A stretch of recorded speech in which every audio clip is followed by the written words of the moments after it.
तो अटल जी से हमने कहा कि बाप जी देश में इतने अच्छे शहर हैं, डलहौजी है, शिमला है, ये पाकिस्तान से वार्ता करने के लिए आगरा क्यों बुला रहे हो आप इतनी गर्मी में, मई की गर्मी में?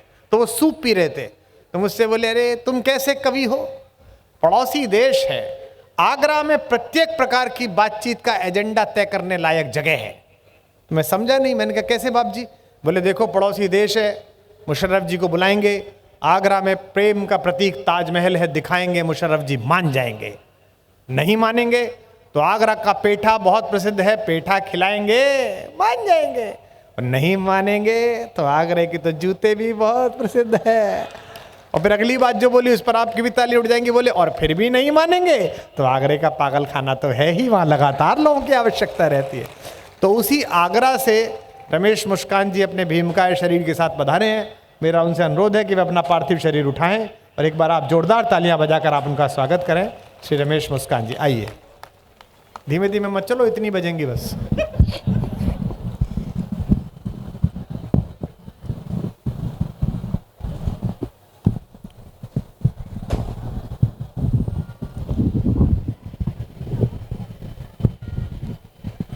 मेरी इतनी बुरी शक्ल है कि अब आएगा भी नहीं। कवित्री के लिए तो 2-3 बार आ गया था, अब रहने कर लिया मैंने। कोई बात नहीं, हो गया वहां से जा कर था। ठीक है। माँ सरस्वती को प्रणाम करता हूँ, आप सबकी पावन उपस्थिति को प्रणाम करता हूँ। डॉक्टर कुमार विश्वास मेरे बड़े भाई हैं, बहुत प्रेम करते हैं। क्या शानदार परिचय उन्होंने दे दिया कि मोटा हो गया है, आगरा से आया है। आप समझ लीजिए कितना प्यार करते हैं। वही प्रेम है मेरा और इनका जो आजकल इनका केजरीवाल के साथ चल रहा है।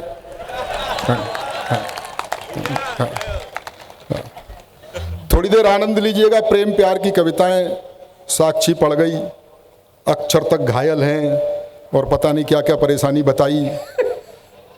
उधर उन्होंने भी समर्थन कर दिया कि इनको देख के ऐसा लगता है प्रेम की पुरानी यादें ताज़ा उनकी भी हो गई। मैं इन चक्करों में पड़ा नहीं।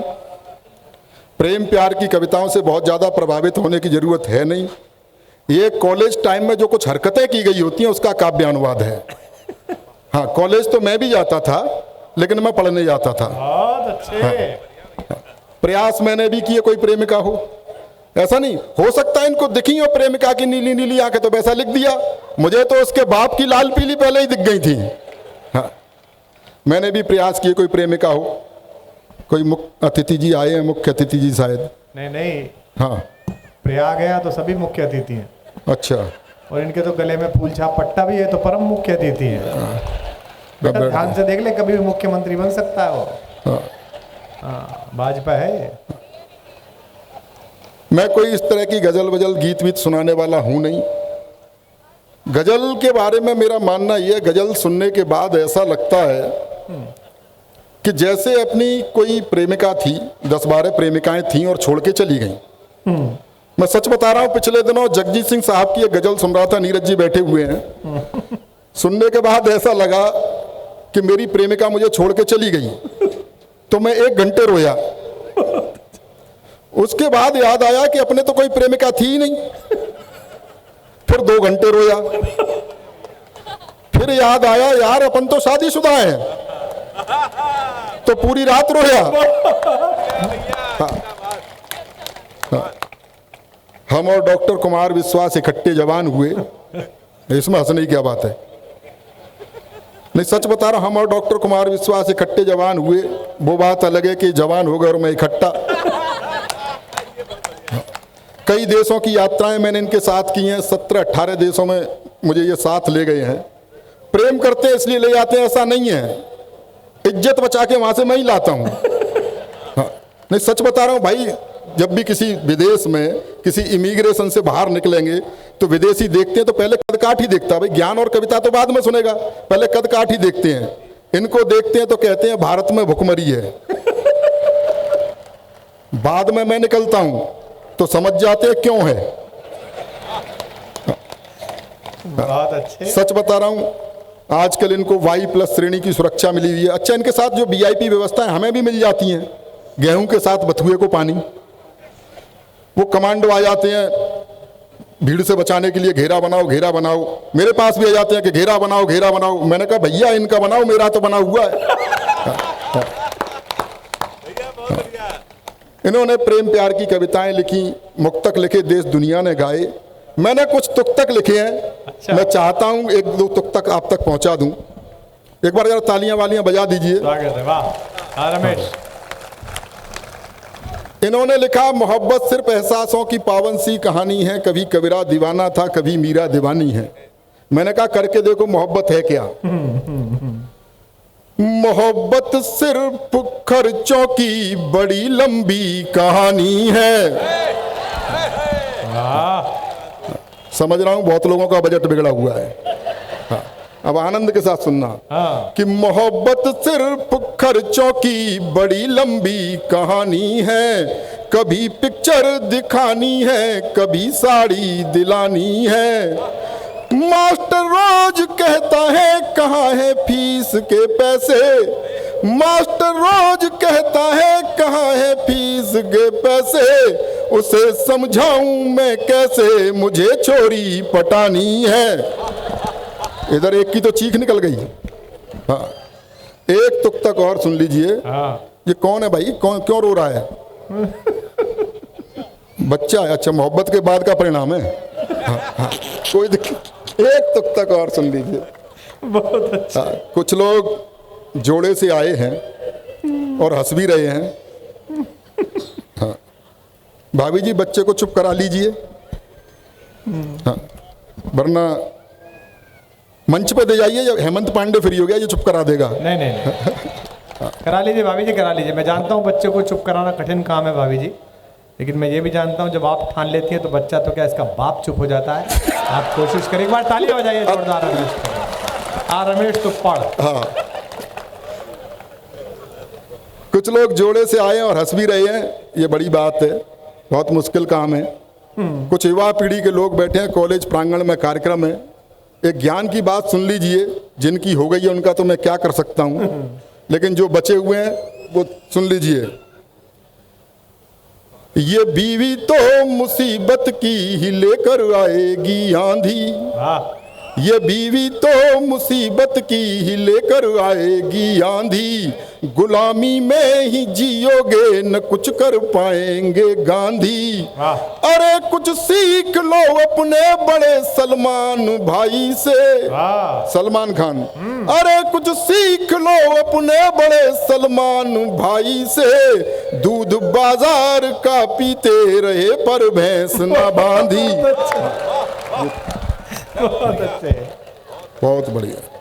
हाँ, एक कह रहा है पीछे से बंसमोर। हाँ, कितना भी बंसमोर कर लो इसमें डेयरी का पता फिर भी नहीं आएगा। हाँ, लगे हाथ एक तुक्तक और सुन लीजिए। कि किसी कमनीय, ये नारी की सशक्तिकरण का आप सुन लीजिए, इसको नारी सशक्तिकरण से जोड़ लीजिए। क्या बढ़िया कविता पढ़ी उसने। ये किसी कमनीय कन्या का कहीं पर दीद हो जाए, दीद हो जाए। वाह वाह, पहली लाइन तो मैं अच्छी लिखता हूँ। हाँ। किसी कमनीय कन्या का कहीं पर दीद हो जाए, संभव है नहीं उस पल सभी की ईद हो जाए। एंटी रोमियो स्क्वाड वाले घूमते हैं अब, न जाने कब कहां पर आपकी बकरीद हो जाए। बहुत बढ़िया, बहुत शानदार आप सुन रहे हैं। हाँ, मैं बहुत अच्छा लग रहा है, इतनी भीड़ यहाँ पर इकट्ठी कर दी है डॉक्टर उदय प्रताप सिंह जी ने, बहुत अच्छा लग रहा है, बहुत शानदार। और मैं कोरोना के बाद इलाहाबाद आया हूँ, कोरोना काल निकल के गया, 2 लॉकडाउन हमने झेले, कितना बुरा समय था। पहला लॉकडाउन याद कीजिए आप, पहला वाला, कितने डरे हुए थे, सर्फ के पैकेट को सर्फ से धो रहे थे। अपनी ही पत्नी के साथ घर में बंद थे। हाँ, उसी की शक्ल देखनी पड़ रही थी, ब्यूटी पार्लर तक बंद थे। बाद में सरकार को थोड़ी दया आई तो उसने शराब की दुकानें खुलवा दी, जिसे पी करके चुड़ैल भी सुंदर दिखाई देती है। क्या विषम परिस्थितियों से निकले हैं साहब। 2 ही लोग उस समय सेवा कर रहे थे, डॉक्टर और पुलिस। डॉक्टर वैक्सीन लगा रहे थे और पुलिस बाहर लाठियां फटकार रही थी। अच्छा, डॉक्टर पूछ भी लेते थे कि पिछली बार किधर लगी थी, पुलिस नहीं पूछ रही थी। अच्छा है। और सच्ची घटना बता रहा हूं, ये कोई मजाक नहीं, कोई जोक नहीं है। मेरी पत्नी मुझसे बोली लॉकडाउन में, अच्छा बाहर पुलिस है, कि सुनो जी मेरी लिपस्टिक खत्म हो गई है, मेरी सहेली के घर से एक लिपस्टिक ले आओ। तो मैंने कहा तेरे जरा से होठ लाल करने के चक्कर में पुलिस मेरा क्या क्या लाल करेगी। उन विसंगतियों के बाद, इन परिस्थितियों के बाद हम निकले हैं। मैं सीधे सीधे एक हास्य व्यंग का गीत आप तक पहुंचाना चाहता हूं। डॉक्टर उदय प्रताप सिंह जी को बहुत बहुत बधाई देना चाहता हूं कि उन्होंने हिंदी के कवि बुलाए, डॉक्टर कुमार विश्वास बुलाए, वरना कुछ भी करा सकते थे। रॉक पॉक तमाम तरह की चीज़ें हैं, जितना पैसा ये लेते हैं उसमें बहुत कुछ हो जाता है। हाँ, हाँ, हाँ। भाई साहब पेमेंट पे भी तालियां बज रही हैं आपके तो। हाँ, लेकिन कहीं ना कहीं आप संस्कारों को जिंदा रखे हुए हैं, भारतीय संस्कृति को जिंदा रखे हुए हैं। भारतीय संस्कृति पर पाश्चात्य संस्कृति जो प्रहार कर रही है उसको रेखांकित करते हुए मैंने एक गीत लिखा है। इसकी भूमिका में बताना चाहता हूं, एक संस्कारवान किसान का बेटा पढ़ने के लिए विदेश चला गया और वहां उसका प्रेम एक मॉडर्न लड़की से हो गया जो पूरी तरह पाश्चात्य रंग में रची बसी थी। और रची बसी क्या थी? लिपि पुती थी। कुछ दिनों बाद उसे लगा कि इसके साथ मेरा निर्वय नहीं हो सकता, इसके साथ नहीं निभ सकती। तो उसने उसे पत्र लिखा कि मैं तुम्हें प्यार नहीं दे पाऊंगा।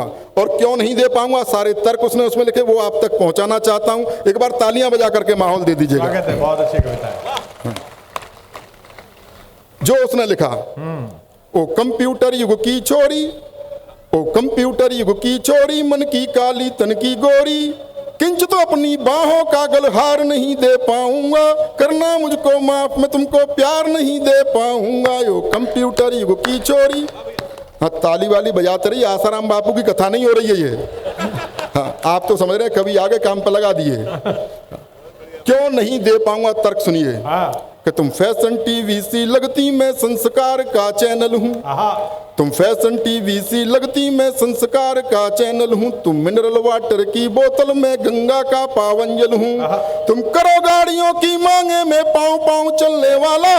तुम हेलोजन सी जलती हो, मैं दीपक सा जलने वाला।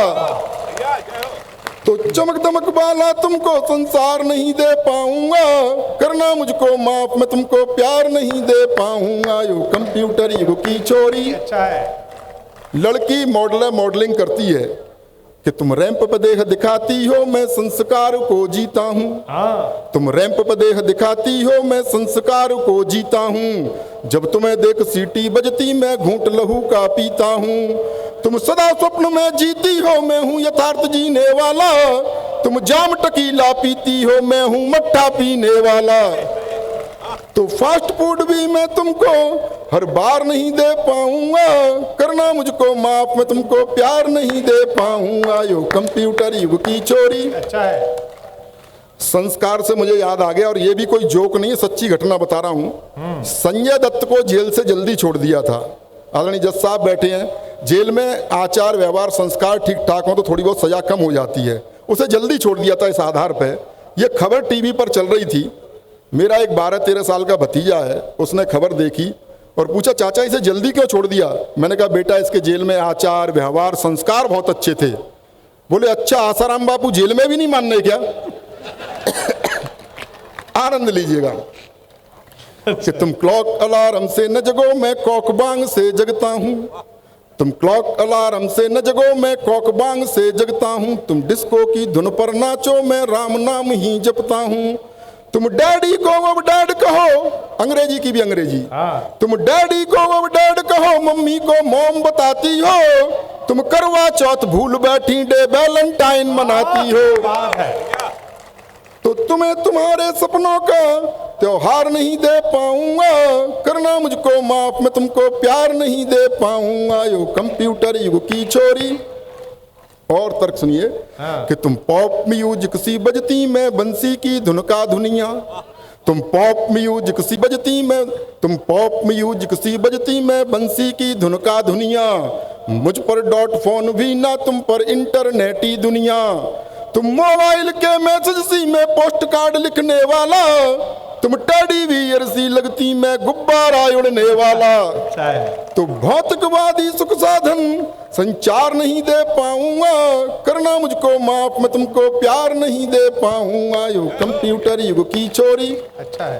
अंतिम मंद पढ़ता हूं, इसमें कुछ प्रतीक राजनीति से है। कवियों का किसी भी साहित्यिक आदमी का किसी भी राजनीतिक दल से कोई लेना देना होता नहीं है। मस्ती में लिखा है, मस्ती में सुन लीजिए।